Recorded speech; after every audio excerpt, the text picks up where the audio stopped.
Hello and welcome again to Jan's Views live stream. And on a Sunday, it means, well, at the moment, it is Jay Slater. We're still talking about the Jay Slater case, primarily because there's just so much to talk about. So we could be talking about this for a very long time. How are you? I hope you're all well. I hope you've had a good week, and I hope you're looking forward to next week. I've had the busiest time. I feel like a cat chasing its tail. Is that the same? I don't know.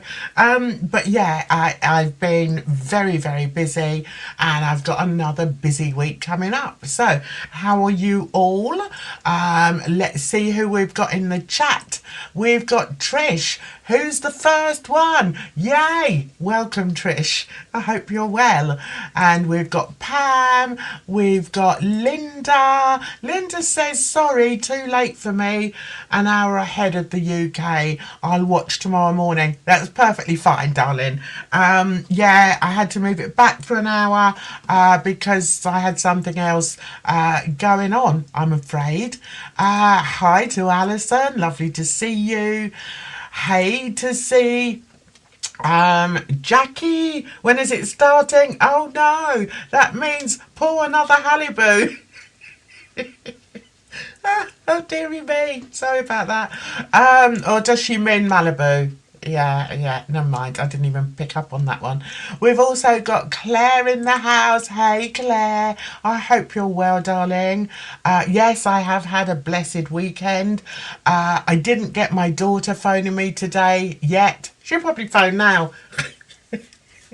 But I did get my granddaughter. She's so sweet. She texted me. Well, she FaceTimed me and just said, "Man, I'm just checking on you."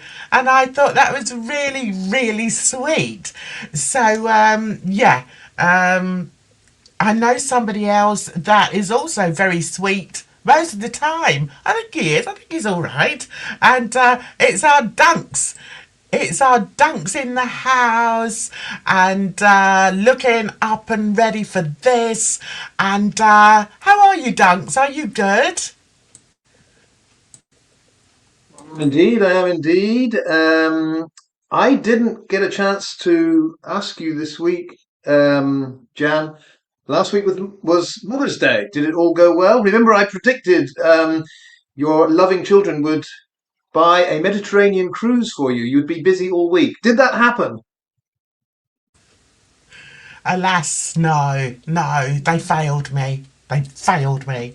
No, but we did have a wonderful meal, and it actually came at a bit of a tricky time.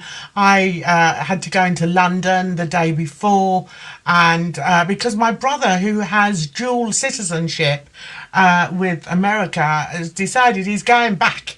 So we all sort of met up there for a family do, and we then sort of did the Mother's Day thing afterwards. So yeah, no, they didn't. I didn't get me Mediterranean cruise or anything like that. Hey, Jay Smith, lovely to see you. And we've also got Storm in the house who's sending you a lovely blue heart, Duncan. Hope you appreciate it. So yeah, we've also got Sally in the house. Hi, Sally. Sally says busy day today, so I have a bit of catching up on Duncan and Wax tonight and tomorrow. Yes, they've both been very, very busy. Dunks, I see, has been very busy proving just how inept the Lugster is when it comes to showing. I mean, what is it exactly he's trying to show, Dunks? He's trying to prove. The ridiculous thing about this is that I've already gone through this experiment, so it is frustrating. He's trying to prove that when Jay comes out of that Airbnb, he can look up, see the Mirador Cafe on top of the hill, and think and say, that is where I need to get to. I'm going to walk up there to that cafe and get my scran and everything will be good. The problem is, the first thing I did when I went there was to go to the door of Ophelia's little store and cafe and look up the hill to see what you could see and to see to see the steepness of it. I took all that in, and I was kind of shocked because you can't see the Mirador Cafe. Number one, it's camouflage, but number B, it's just round the corner. You have to kind of walk a little bit up that hill at ground level. And now it's got to the point where Luggy's basically admitted that, but now he's saying, but the Airbnb building is visible from the Mirador Cafe. Like when you're looking down at it, you can see that building. So I'm like, well, yes, of course, when you're looking down, but if you're ground level looking up, you can't actually see the Mirador Cafe. So we've gone round this time and time again. I think, Jan, his own supporters are now thinking, just stop arguing along these lines, you know? It's like that. You've been in this situation. You're in the classroom. The little kid is trying to argue with the teacher to make a point, and the teacher's like, "Yeah, but I've already been there. I've already done it. I've already seen it. I don't know what your point is." So I've been busy with that. But I did ask you this, Jan. I said, in a way, this part of our job or our activity online is kind of fun because when you know something, when you know, or whatever Rach said, or whatever Chris said, when you know something and these people are trying to waffle their way around it and try to prove something, isn't holding up with your argument, it's like, okay, I'll play this game. It's kind of fun in a way, but yeah, I've been busy on that front. The other thing, just briefly, Jan, that I think everyone that's followed me this last week is figuring out. I'm looking at all of the Spanish characters in this: Ofelia, Ramon, Juan Diaz, Alba, and all the rest of them, because it now seems to me that just about every single one of them, whatever they said, contradicts each other or just doesn't add up. We've had a lot of focus on the Lancashire lot and the searchers and that. To me, if you have a truthometer and you're waving it over the darn locals, they seem to be the worst of the lot. Everything I come across now is like that doesn't seem right. So that's what I'm working on. The next week or so should be getting into Ramon, Ophelia's brother. He's the one that died October 24. But yeah, I found a few things about him, and again, it's just doesn't seem right. But that'll be for the next week, okay? Yeah, look forward to that. Always enjoy your videos. I love the way that you dig so deeply and so methodically, and present in in a methodical way. I love that. I wish I could do that. It's not it's not in my remit to do that, but never mind. We all do things our own way, Dunks. So let's start with the questions. Duncan doesn't even know what the questions are this week, but I just thought it was quite interesting that I decided to ask these questions, which are sort of very Masca based. Because it's intriguing to me that certainly so many major points are just left out of the narrative by the accident group and by mainstream media. So the first question I had was, why did Chris Pennington omit to mention the roadworks in Masca? I mean, I don't know if those of you, if some of you have seen the video that he put up, where he's driving up the road. You can just see it here, driving up the road to Masca, and what is there in front of him? Roadworks. And it just seemed weird to me, and it's something that you've covered quite extensively, Dunks, which I'm pleased about. And I just cannot understand how these certain, I mean, they should be red flags. The only thing missing from that is a red flag put up there. There were roadworks on the road at that time, and by all accounts, it seems as if the roadworks were there for a period of time. I don't know when Chris Pennington drove up there, but yeah, it's there for all to see. So, what's your take on this, Dunks? Why do you think he didn't mention the obvious? I think it's linked to, well, like you just said, it raises a number of red flags. But we've seen this in the accident group. Either they're not curious to know how this affects the case, or they suspect it does affect the case, and therefore they won't go into it because anything that changes their narrative is not a good thing. Now, if you and I were in that position and we were open minded and we wanted to find out everything that could possibly have happened to Jay Slater, let's assume for the sake of argument he's in this Airbnb and he comes out. Yeah, Ayu closes the green door. Jay Slater's out on that road. Does he go left or right? But there are all kinds of questions that pop up now. If there's roadworks there, are the roadworks crew out at 8 o'clock in the morning working? Like, are there 10 other witnesses to what happened to this boy? Chris doesn't want to venture down that road because the further you go down that rabbit hole, the more likely you're going to come to an answer that, well, yeah, loads of people must have seen him. Isn't it funny that we don't have any witnesses? The roadworks started, according to that bus announcement, June the 10th. Now, if Chris is going up to search for Jay, Chris did that 2 weeks into Jay disappearing. So that's at least 2 weeks after. Warren filmed the roadworks, and I think Warren was probably there maybe 5 or 6 days after Jay disappeared. Quite shortly after, because Debbie and Warren fly over and Warren goes up there. So my point is, those roadworks were going on for quite a period of time. And yet, no one seems to think this is of any importance whatsoever. The only thing I will say, Chris, I don't think is the main one to blame here.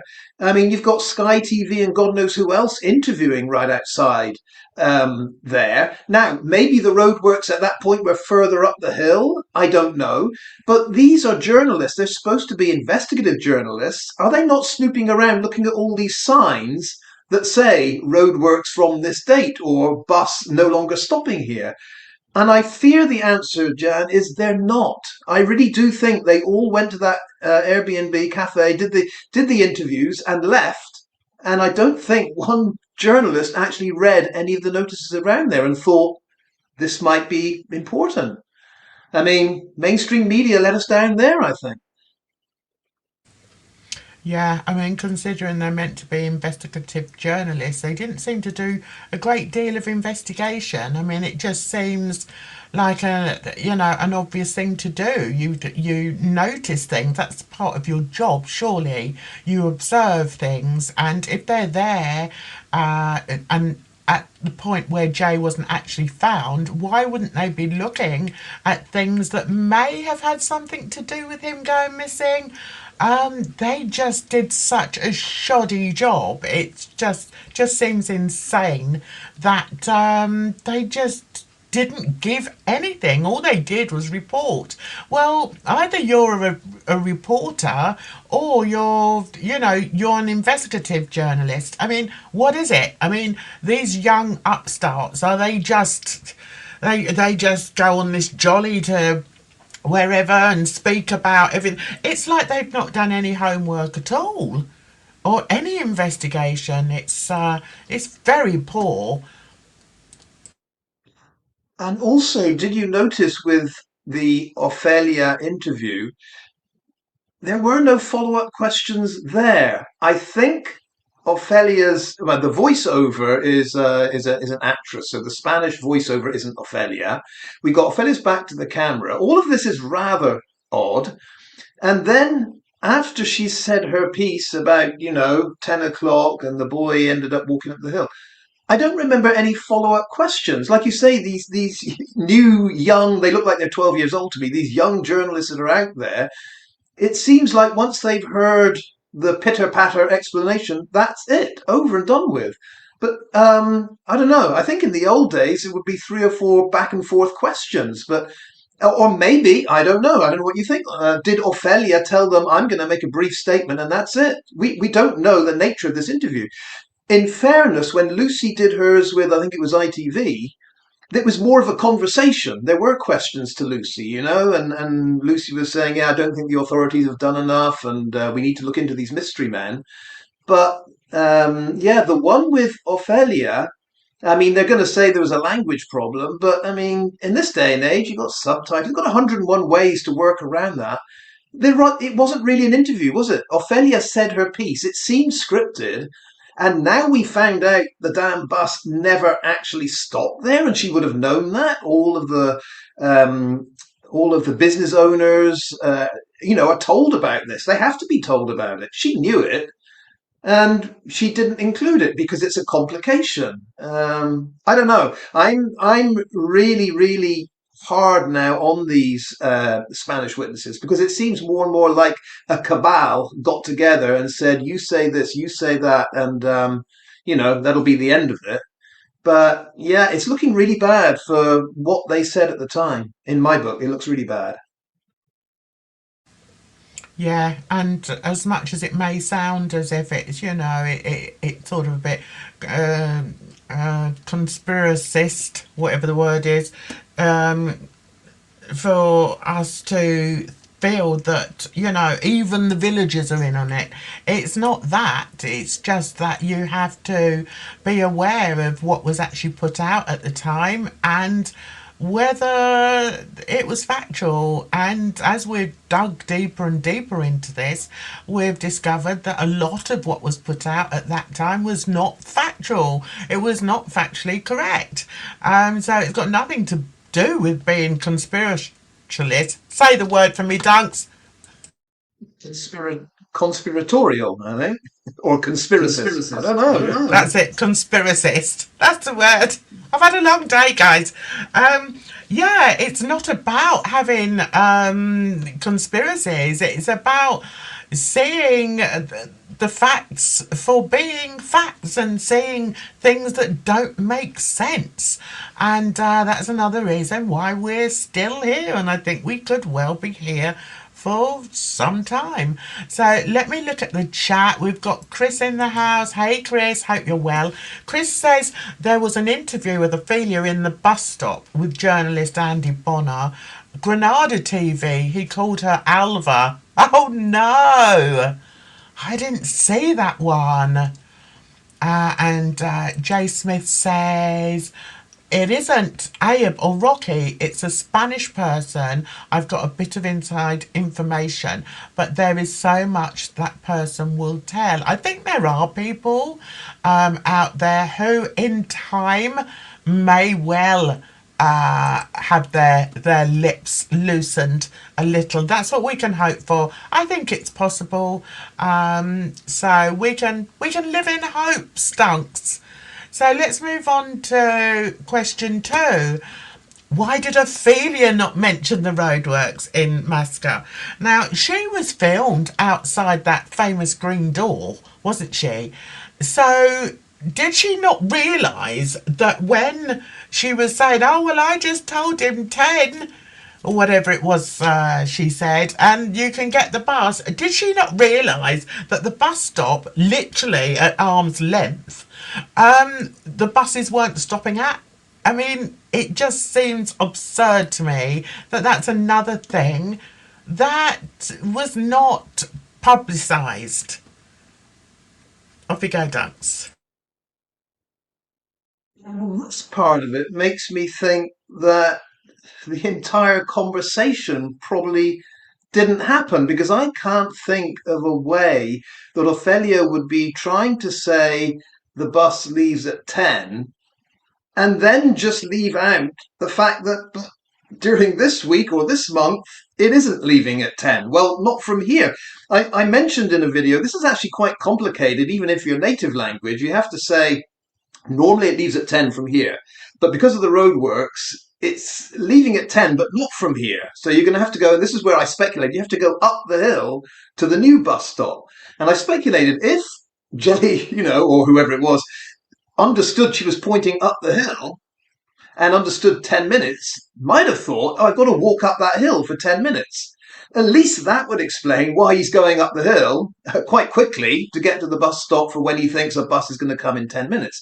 All of that's possible, but yeah, Ophelia would have to explain, and remember, she's the Airbnb hostess. So she's not just someone that, has to give an answer. I think the idiot jugglers was out there saying, well, she was only answering the question. If someone says, what time's the bus? You give an answer, 10 o'clock. Well, you don't.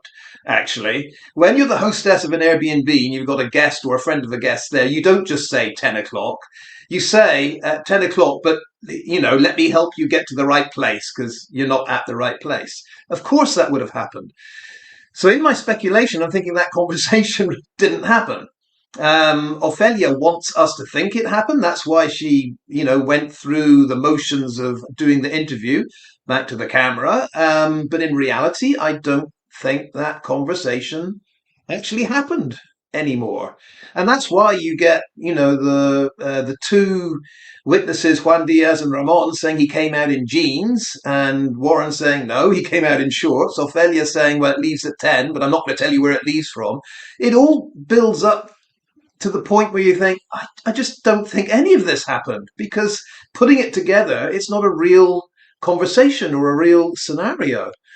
Um, yeah, why did Ophelia not mention the roadworks in Masca? My answer now is probably because she never even had a conversation in Masca. I don't know. It's like I say, it's not looking good for these Spanish witness testimonies. And just one more point about this. I found it interesting that Adderley made a conscious decision, because he's the one in charge of calling which witnesses he wants.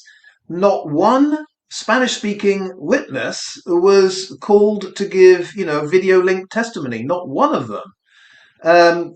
And I would have thought, in my naivety, I would have thought someone that actually found Jay's body, Guardia Civil pilot, I would have thought Airbnb owner, I would have thought someone from over there would have actually, in the inquest, said something. But we can now see that Adderley's tactic was, well, here's their written testimony. If we read that out, that'll be good enough, won't it? And of course, it wasn't.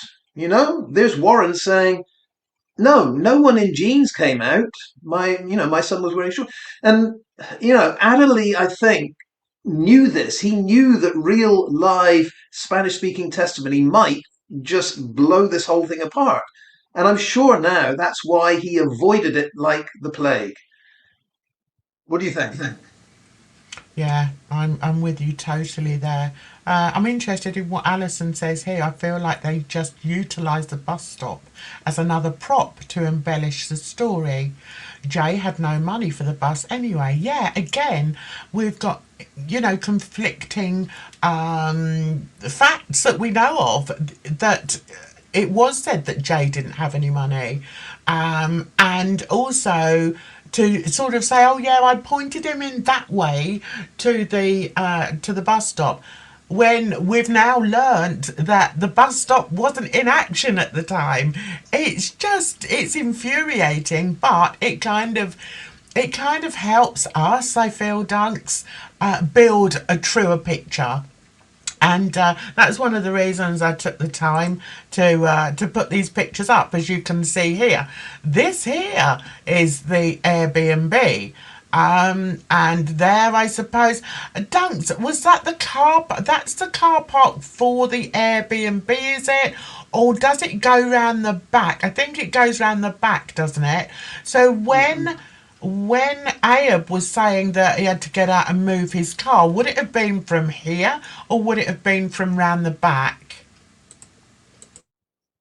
From right against that white wall, because he said he parked right up close to that white wall. And just to link that to the bus stop, if that is true, if I did have to park right up close to that white wall, I'm suggesting he had to do that because that darn red car was right in front of the bus shelter. And the red car would have been parked right in front of the bus shelter because the red car knows no one's going to be sitting at the bus shelter now that the bus doesn't stop there. All of this kind of makes sense in a weird kind of way. Yeah, and with that car situation, um, this might seem a bit off topic, but when you look at the Airbnb photos, usually when you stay in an Airbnb, they'll have a photo if you're driving there of where you can park the car, especially if there's an assigned space.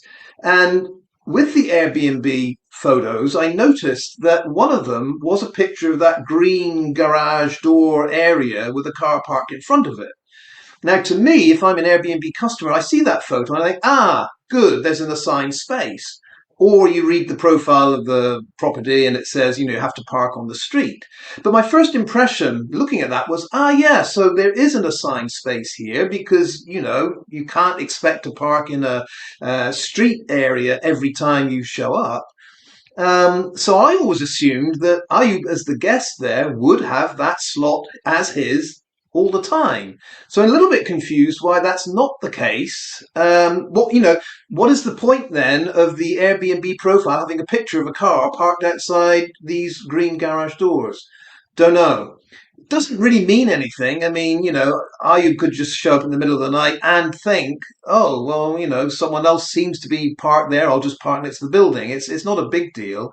But I've always wondered why anyone is moving cars around, especially on that tight corner. So I would imagine someone like Roman, who, does have his property portfolio, would have said to Ophelia and Ramon, one of these spaces you've got to set aside for the guest, otherwise it's just not going to work. That's my take on that, anyway.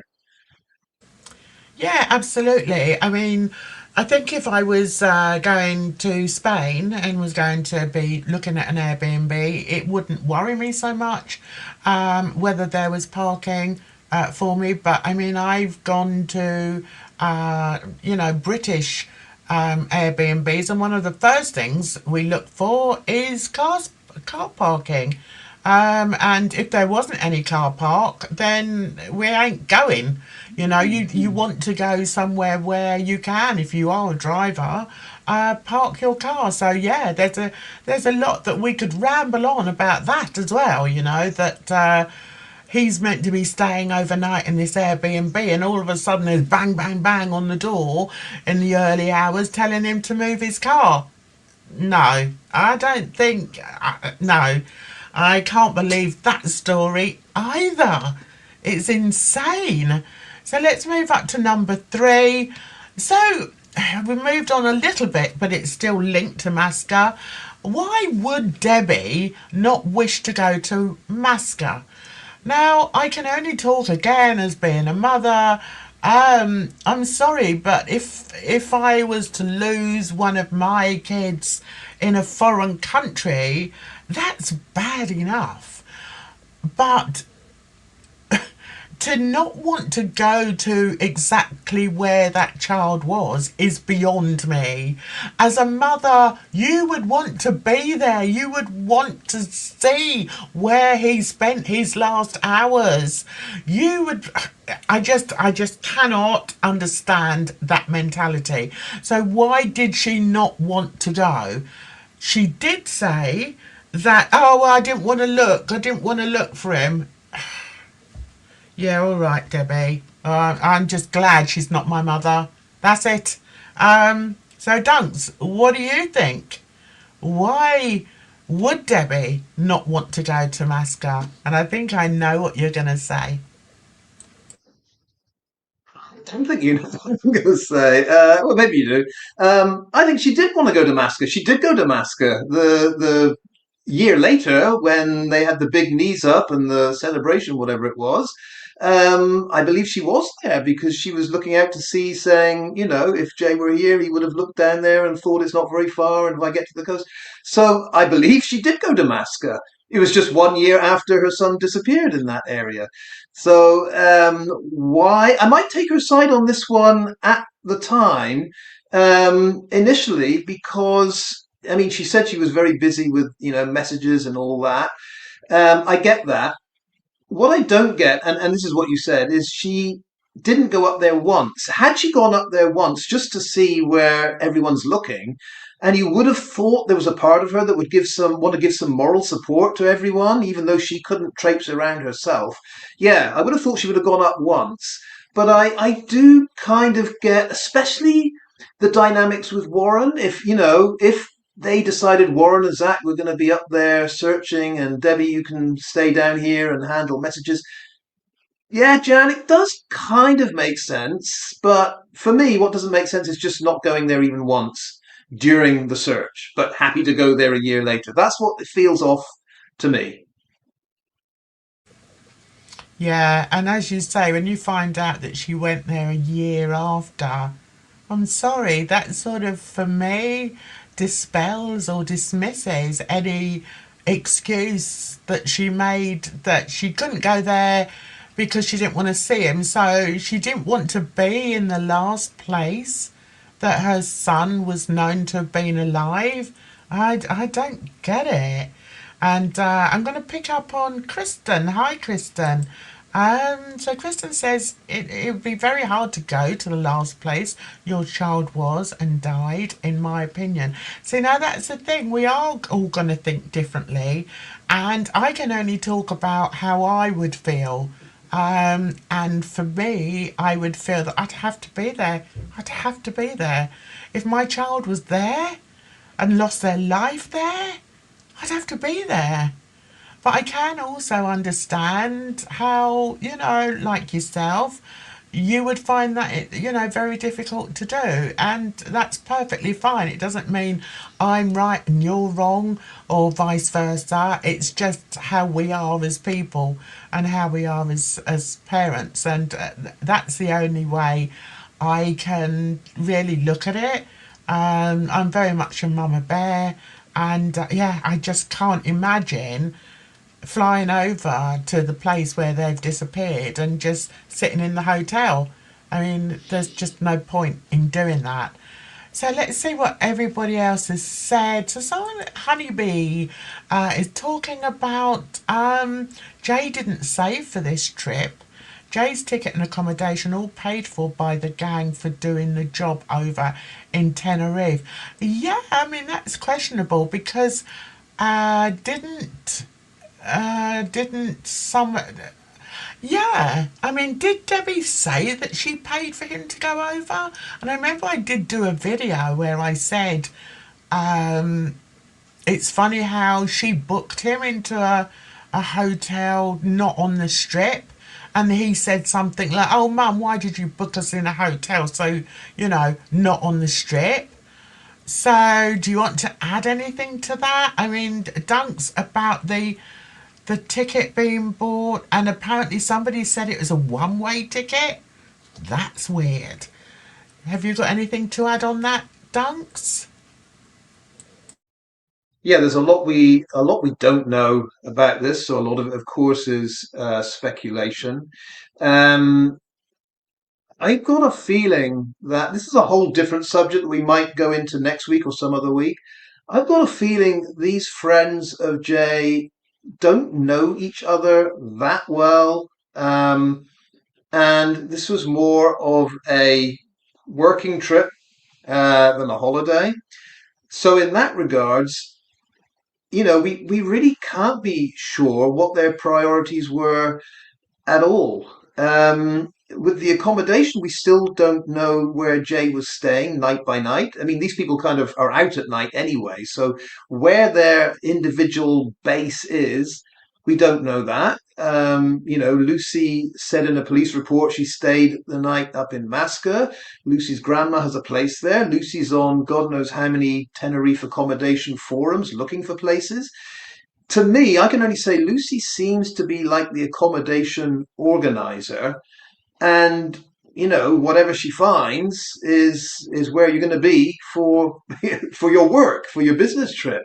Now, after that, maybe I don't know. Maybe Debbie did think that Jay should have been in a nicer place, but I don't know. All of the accommodation, all of the arrangements, it's still very very mysterious, and it just doesn't feel to me like this is a group of friends that go together for a festival, a 3-day festival, and a few days holiday after that. It just doesn't feel like the arrangements, as far as we've heard about them, fit kids going on a holiday. It just seems more businesslike. That's my only take on that. It doesn't feel like a holiday arrangement.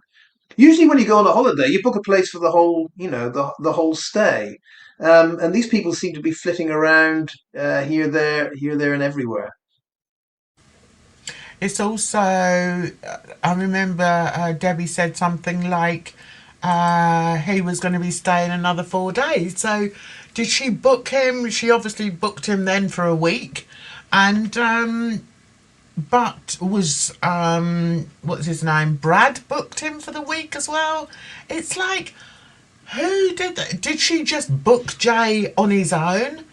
And it's all these things that every so often you're like, I don't understand. How did it happen? And I think one of the reasons we question it so much is because it doesn't make sense, and we're not getting the answers.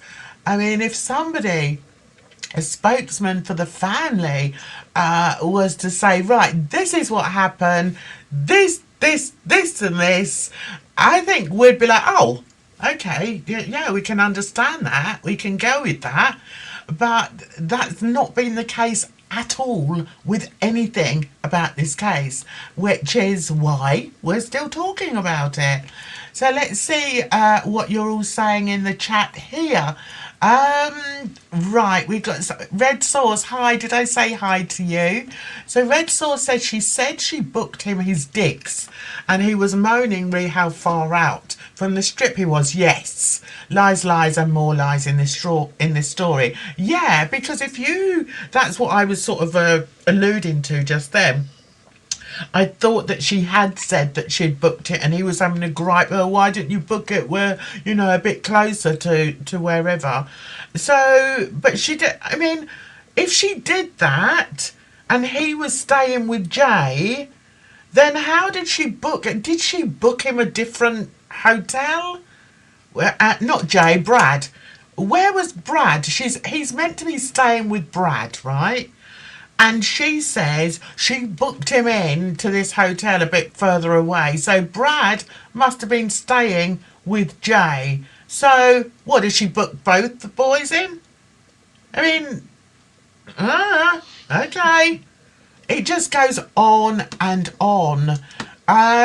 Someone has said here, I've lost it now, we should have Wax on here. I think Wax is a very busy man. He knows, I'm sure he knows he would be more than welcome to come and join us. But he's a very, very busy man. So I think me and Dunks can handle this all right. But as I say, I'm sure he'd be, well, I know he'd be very welcome to come up. Right, number 4. Did Debbie Duncan ever speak to the last person to see her son alive, Ophelia? Because we have to remember, judging by what, we're supposed to believe, the mainstream media story is that Ophelia was the last person to see Jay alive. So, she saw him walking up the hill, and yeah, so I wonder, did Debbie Duncan actually speak to Ophelia? What do you think, Duncan? I don't think she did. I don't think Debbie has spoken to anyone that saw Jay alive at the end there. Not Ayub, not Rocky, not Ophelia. I don't think she's spoken to any of them. I find that very strange. But I'm just thinking what she would ask Ophelia if she had. I've got a feeling Warren would ask Ophelia, what was the boy wearing when you saw him? That would be an interesting answer to see if Ophelia went for white shirt, no shirt, grey shirt, shorts, jeans. Um, that would be a precious question and answer there. What was he wearing? Yeah, did she ever? No, I don't think Debbie has spoken to any of these people, and that is the strangest thing. You would again set up do whatever you could to set up some kind of chat with these people, I think. And it's the thing that bothers me is that there seems to be no curiosity, no determination to get the bits and pieces of information that would make this make sense. Debbie keeps telling us she's now got all the facts. We keep raising all of the questions that are still unanswered, so she doesn't have all of the facts. I mean, if she does, she's keeping it all a secret, and I don't understand what the point of that is. If this were all an accident, why any secrets to be kept? Um, I don't know, Jan. Are you going to say that Ophelia and Debbie have had a conversation that we don't know about? It's possible. I don't know. No, I'm basically, going back to looking at it as a mother, and I know myself that I would want to speak to the last person who saw my Mm, child alive, and I don't think I'd necessarily have a whole list of questions that I'd want to ask them. I would just go from pure emotion and just say, you saw my boy on the road. I mean, I might even say, why didn't you stop? If you knew he was going the wrong way, why didn't you stop and check that he was okay? I mean, obviously there would be some would say, oh well, there's obviously like a language problem there. Listen, she would know. I would make sure she understood, even if I had to write in on my phone and translate it and say, look, why did you allow my teenage son to walk up the road in the wrong direction? Because I can't remember. Did she actually say that he was walking in the wrong direction? Did she admit that she knew he was walking in the wrong direction? I can't remember, Dunks. yes, Ophelia said that she was surprised to have passed him going up the hill, going in the wrong direction. Her story, Ophelia's story is that, she had indicated the bus comes at 10 and, goes down the hill to Santiago. Maybe it was clear in her mind exactly what direction he should be going in. But yeah, she said that, she was surprised he was going in the wrong direction. And again, this isn't just a passerby that notices something strange and thinks, I better not stop, teenage boy who knows what will happen. She is the hostess of the Airbnb. He's just come out of the Airbnb. So if he's not staying there, he's a friend of the guest of the Airbnb. It's someone you would want to help out.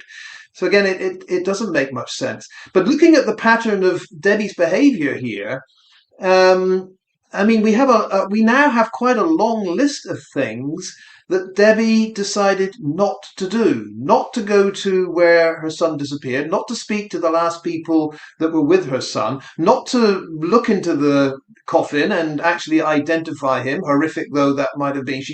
It seems like she's decided to do all these things that would have represented that last contact with her son. Now, some would say that might be a defensive mechanism whereby Debbie just doesn't, she doesn't want to be a part of these horrible last moments. I get that. But every single time when you say a mama bear would, would want to do this, would insist on doing it, at every juncture, Debbie's like, no, I'm not going to do that. And again, it does feel off. It doesn't feel, and Debbie's never come forward to explain this. She's never said the reason I haven't done this or I didn't do this is because da da da da da. She sits there with that smirk as if to say anyone that interprets this a different way is a troll and they need to be shut up. And it doesn't feel right to me. It doesn't feel right. Exactly, and I mean, it doesn't feel right to me, as a mother, and it's why I do mention quite often that I am actually a mother, and I have big maternal instincts, as most mothers have, and that has always been one of my problems, my massive head explosions when it comes to Debbie's actions. I just don't understand it, but I can understand, just looking at the chat, some people would act differently, and I accept that. I have to accept that. Not everybody is the same. We're not all the same. But as you pointed out, all these things that Debbie, as the mother of that young boy who not only disappeared, but, suffered the worst fate imaginable, that mother didn't want to go up to where he was last seen, didn't want to speak to the woman who last saw him. I'm telling you, I would have said to her, why didn't you stop? Why didn't you stop and tell him he was going the wrong way? And another thing I will say, I've stayed in Airbnbs and they give you a book. There's a booklet, and I don't know whether, they have to do that. I'm guessing they do. It's just courtesy, really. And they tell you, where you can go visit locally, places of interest. They tell you about the car park and they tell you about the boiler. They tell you every piece of information, and they would have told them where the bus stop was in case they were blind and couldn't see it when they went to the front door. So all this, she was the Airbnb owner, but she saw this young lad come out, ask when the next buses was, and then she later sees him going in the wrong direction, and she didn't stop. Oh my God, give me strength. It's just absurd to me. I just no, no. So let me just look at the chat here. Right, what's this one from Storm? Look at the other man killed in mainland Spain. That family corrected all the wrong reporting. Yeah, and I think the most, the word we should focus on here is that the family corrected all the wrong reporting. This isn't happening in the Jay Slater case. So how are we expected to feel? When we're looking at this case, how are we expected to feel when it's the family that are putting up all the brick walls? No, we're not just going to go away, because at the end of the day, that boy deserved much better than what he's received. I think it's disgusting. I really do, and I'm sorry I've got all heated now. That's the trouble. When I start talking as a mother, I just lose it. I'm like, no. So let's see what somebody else has said. It's a new name here. Tweety Pie Sam. Disappearing messages would have been turned on. You can't get Jack if it is, and if they know what they are doing, which they do, it would be on. Yeah, I mean, I never understood the disappearing messages. I mean, I communicate with everybody via WhatsApp, whether it's friends, whether it's family, even family in America. It's all done on WhatsApp. So yeah, and I've never had a disappearing message, so I don't know about that.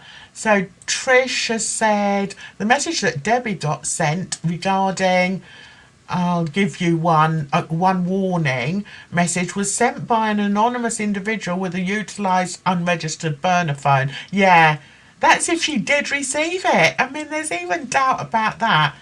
God knows. And Honeybees has said, I would want to know everything, and everyone that spoke to them is all lies and one big cover up for the rugs and cash. Yeah, I feel exactly the same as you, Honeybees, 100%.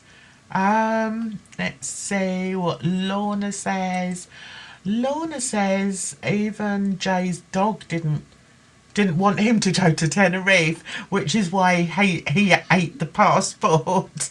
Yeah, I mean, do you believe that story? I don't know if I believe that story. What about you, Dunks? I want to believe it, so that's why I'm going to believe it. I want to believe that the dog in this story was the one, 100% honest, sincere, and did the right thing. So Buster is the hero of a very sad story. I just want to step back a second, though, and because we've had a bit of a pile on of Debbie Duncan here, but to be honest, it is the whole family. I mean, Zach, who to me is a real wet sponge in all this. I can't believe that he too didn't have some sense of urgency to talk to all these people, find out every detail.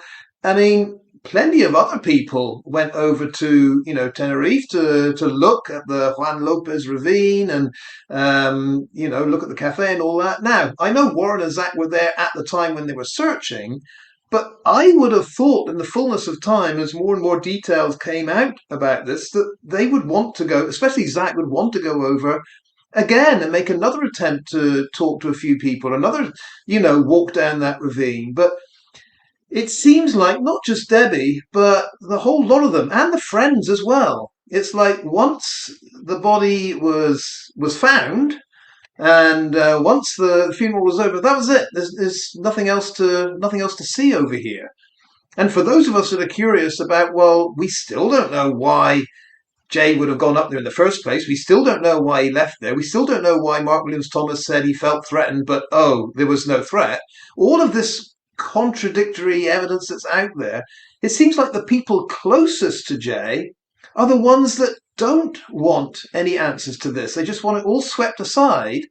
And the ones that are most distant from Jay, I mean, our community, we're the ones that think, hang on, there's still more to this. It should be the other way round. It should be the family that are pushing, pushing, pushing, and the general public that are, oh, it's over. Stop asking questions. But in this case, family, none of them. It seems like none of them have any big interest in the big questions. Yeah, it's absurd to me. This is one for you, I think. Dunks from Cornish True Crime has said, why does the response time on their petition keep going up and up? It's at 15 days now. Did you know about that, Dunks?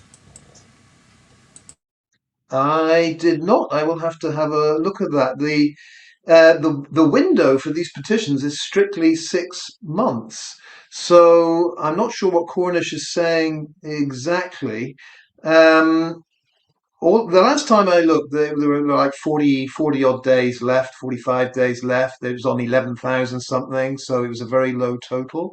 Um, so I don't know. I'll have to check what Cornish is saying there. But as far as I know, May the 4th is the final date anyone can sign it. You can't fiddle with that. Um, I mean, I don't think so, unless there's been some parliamentary special dispensation for the J. Slater family. Who knows? But no, it should be May the 4th it cuts off. I think I'm right in saying that the very first time I think you spoke on it, you were like, actually, I think that would be quite a good idea. Because, then more things would come out. And you know what, Dunks? I'm beginning to think the same way.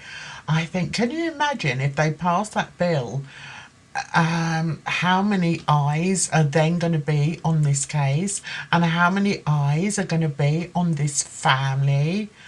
I don't think that it would go the way they think it would go. I mean, I don't think there's a chance in hell that they would get it passed as any kind of law, because there are so many people that are aware that don't have a YouTube channel and speak out about it. But I mean, you've only got to look at. Found this other channel a few days ago, and they were talking about the Jay Slater case, and the comments in there saying that obviously this is what happened, that happened, blah blah blah. There's no way that they're going to get this through, and but there's a part of me which might be a bit of a wicked part of me thinking, yeah, go on, get it through and get everybody's eyes on this family and see what happens. Do you know what I mean, Dunks? I don't think it's going to be what they would like. I don't think it's going to be very palatable to them, and I wonder how they would deal with all the negativity that they would get. Absolutely, absolutely. And that's why I said from day one, there's a part of me that wants this parliamentary debate to happen, because it seems like the accident group rather naively think that all of Parliament is behind this, which obviously they are not. If you have a parliamentary debate, you'll have a lot of opposition. And you can hear the opposition now saying things like, well, maybe it's not just these online trolls that would like to know in this particular case what the hell is going on with teenagers leaving Lancashire, going to Tenerife, ending up with, cocaine in their system, MDMA and all the rest of it, and then they end up dead at the bottom of the ravine. Maybe the trolls have some point to make here. Maybe we should all be looking into this, and silencing them is not the way to go. So I'm with you, Jan, on this. I think if there were a parliamentary debate, I think Debbie Duncan and Sarah Smith and co might be, and Luggy and Chris might be in absolute horror how the opposition starts pushing for what is up behind this case that is driving this, this movement to stifle people looking into it. And that's the part of me that says, yeah, let's have the debate. Let's have Jay's Law. If Jay's Law ever got passed, it would be watered down to something totally insignificant. And we've talked about this. The very idea of trying to get global giants like TikTok to, remove people like you and me from their platform. I mean, TikTok's just going to tell Westminster to go to hell. But I'm actually now hoping that the parliamentary debate happens because it'll give a bit of a spark to this case. It might actually help us a lot. So yeah, I'm not going to sign the petition, but I'm now going to look softly on anyone that signs the petition. Come on, people, sign the petition. Yeah, can you imagine, guys? Can you imagine what people would think? And I'm not battering Debbie for her looks or anything, but it's the whole persona, her whole persona being examined by thousands upon thousands of people. What do you think they're going to say? And then when we step in, because I'm telling you, if it got through, I'd be quite happy to go to the House of Lords and explain all the things that have happened to us, because we've purely spoken about this case. We've purely examined quite deeply parts of this case, and look at what we've been through. I mean, yeah, bring it. Bring it. I'm ready. I'm more than ready. So we're getting on a bit now. We've got one more. We've just got, oh, hang on. We've got one more. Stay there. Was Debbie Duncan aware that her brilliant man got stuck in a man trap? Do you think she knew about this? Do you think she was there laughing or thinking, oh my God, poor Chris? Chris, get up off the ground. I mean, was she, what do you think? This is meant to be a comical end to the questions here. But was she aware of what Chris Pennington was doing to save her son? I mean, what a load of baloney. Sorry, I'm going to pass it over because I'm losing it, Dunks. I think this is another example of how, Chris Pennington or Peter Pennington wrote the script for Debbie. So just as Debbie points to the sea in the same way as Chris pointing to the sea and saying, oh, well, when you look down there, it looks close. And probably Jay thought that's the way to the beach. Yeah, so just as Chris wrote the script for that bit for Debbie, he also wrote the script. He said, oh, and make sure you mention the brilliant man.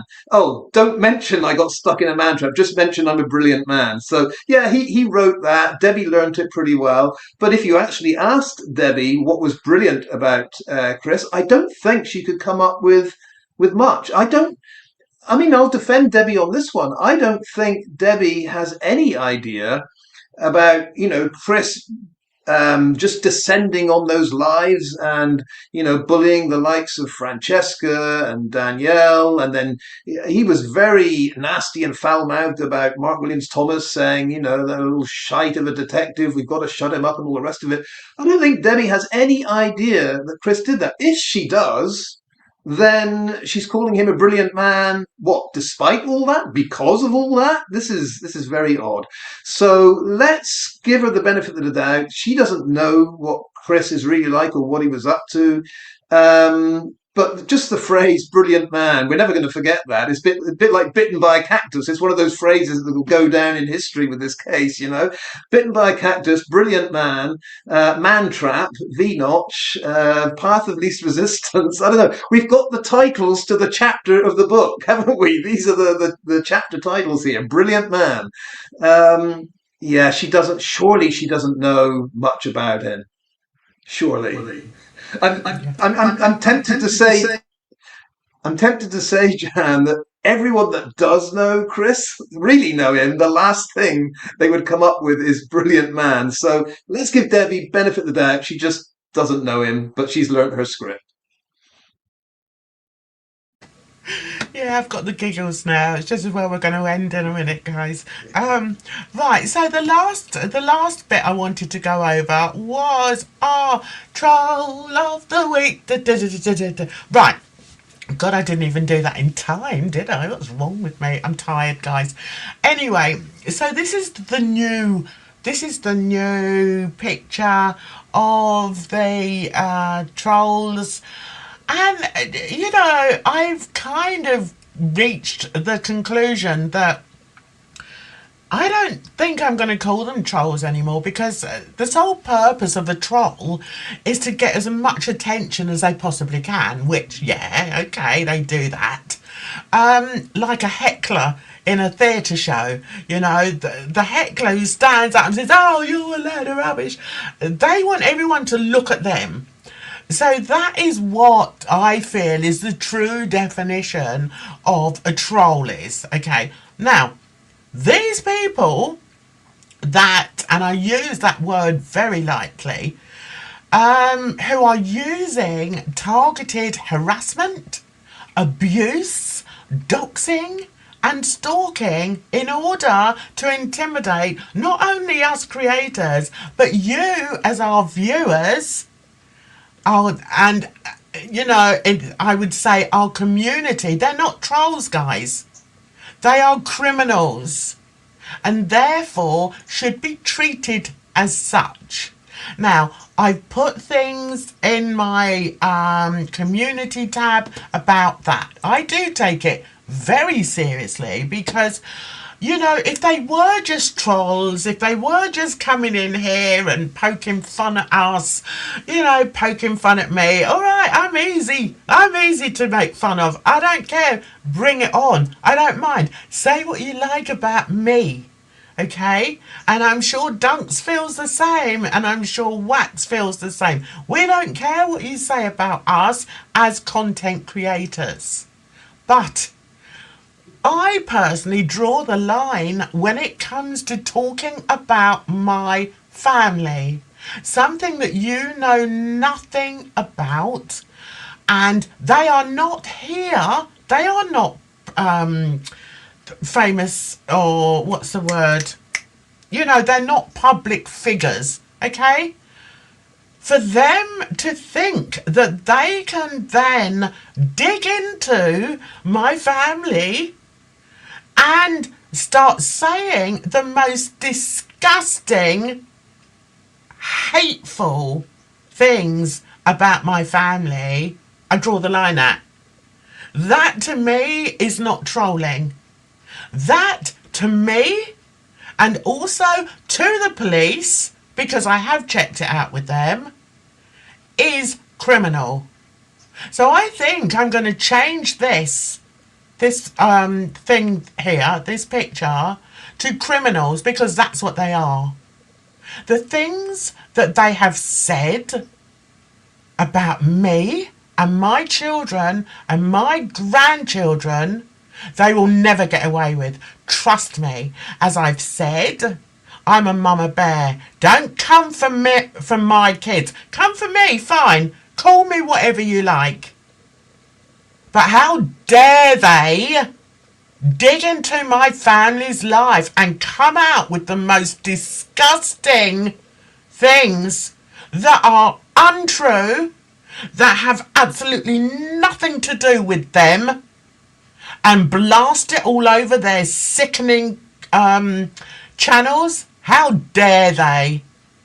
So, although I've got their names here, I'm not going to draw people over to their channels, because that's where the trolling comes in. Yeah, let Jan talk about us, because then they'll go over and they'll see that her daughter does this, her daughter does that, her granddaughter's like this because of something her mother did. How dare they? Disgusting. So, they will be held accountable for it. Trust me, it will take a while, because, for various reasons, it will take a while.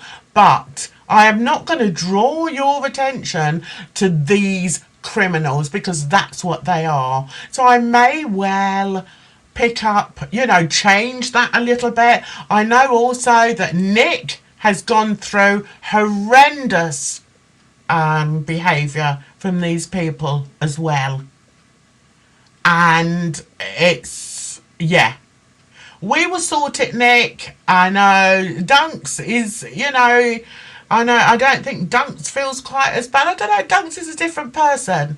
But, I'm a mother, I'm a grandmother, and to hear some of the things that they've said, I've got a very severely disabled granddaughter.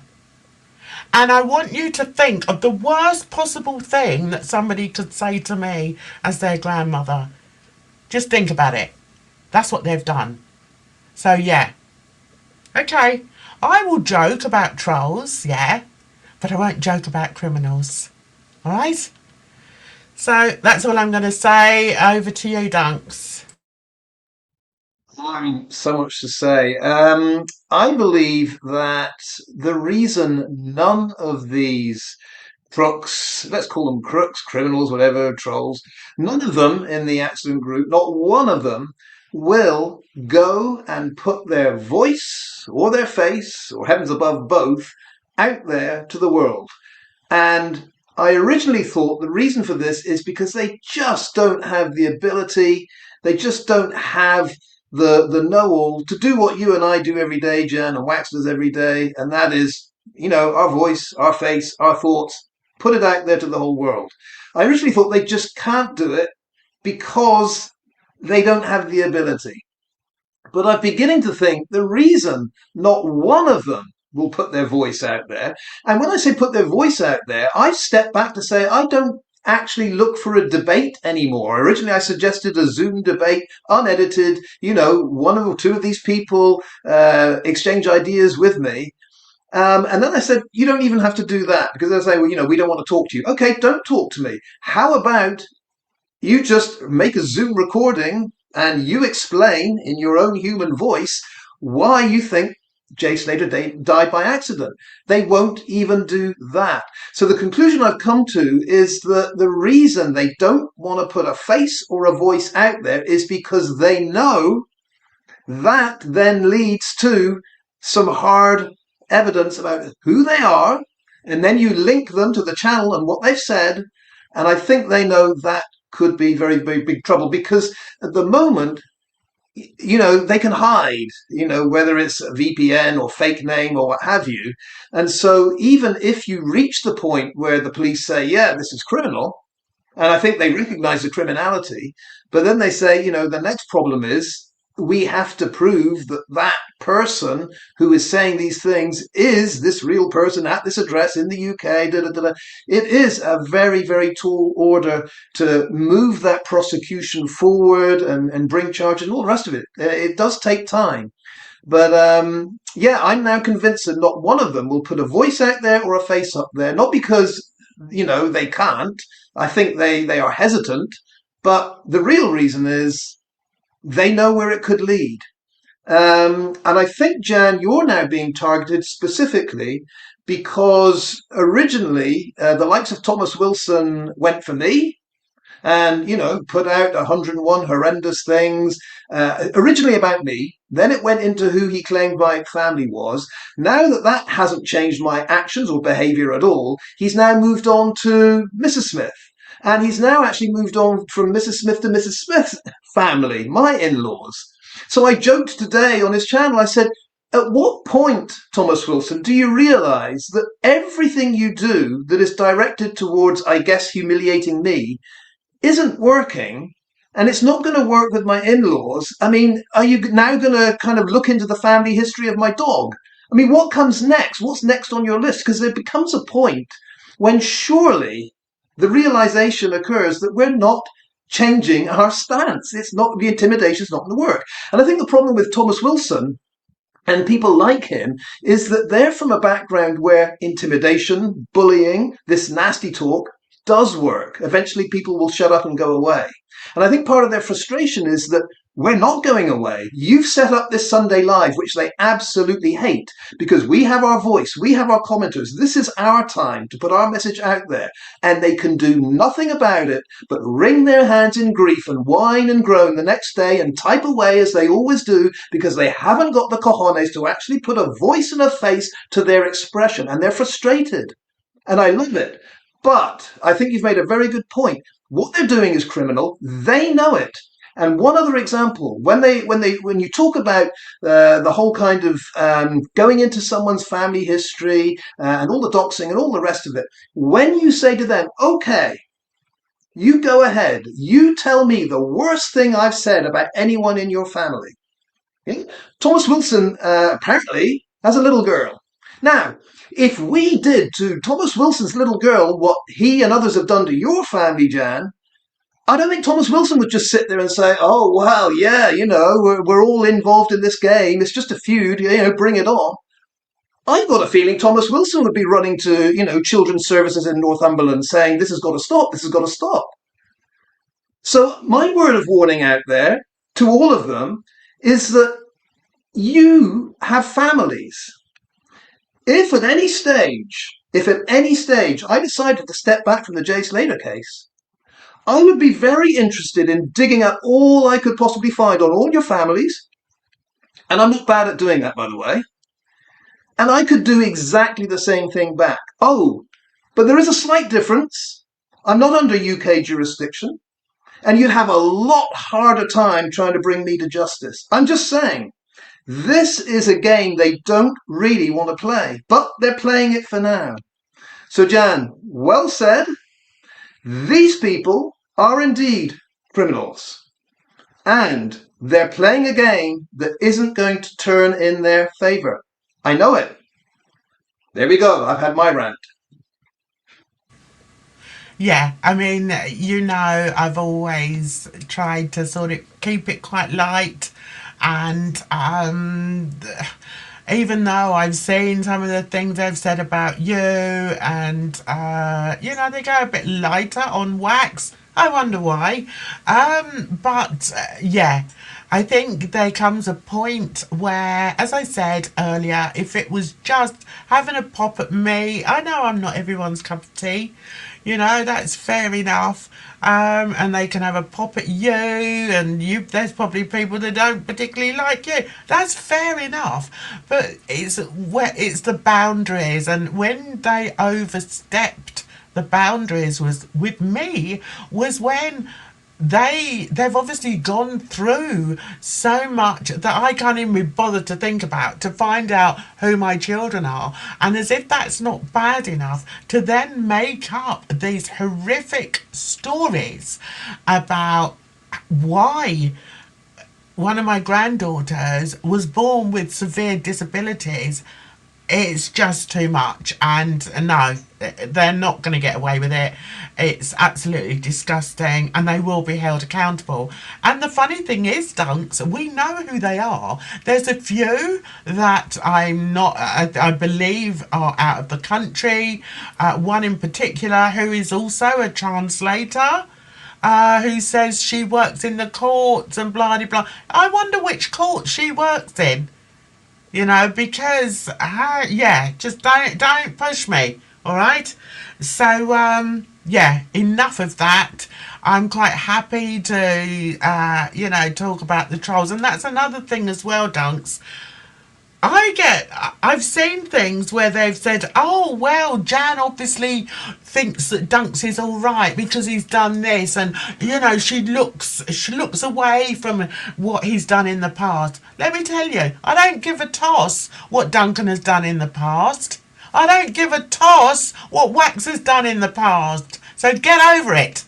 I'm my own person, and as long as they treat me properly and I respectfully, I can respect them. So just get over it, okay? I don't care what you think you've got on Duncan, or what you've got on Nick, or what you've got on Wax. I honestly do not care, okay? Because they are worth 10 of you, more than 10 of you.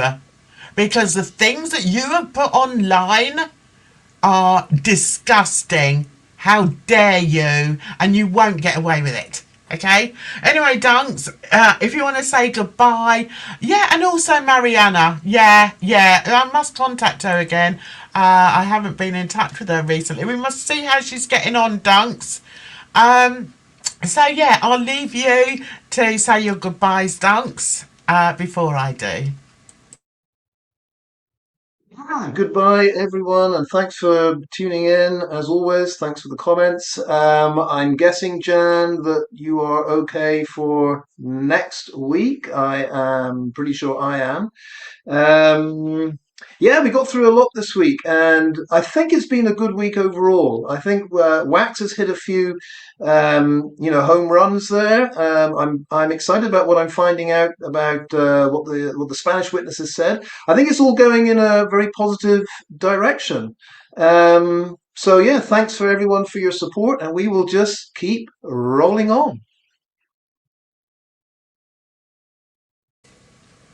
We certainly will. As I said, I mean, there's just so many different aspects, and as long as you guys are happy to come in and listen to us and join in, as I've always said, I've always wanted it to be, proactive, and you're very good in the chat. I love seeing you all. You're great. So yeah, I'm sorry. I can't believe that they do things like that, Annette, and but don't worry, I'm not easily intimidated. Trust me.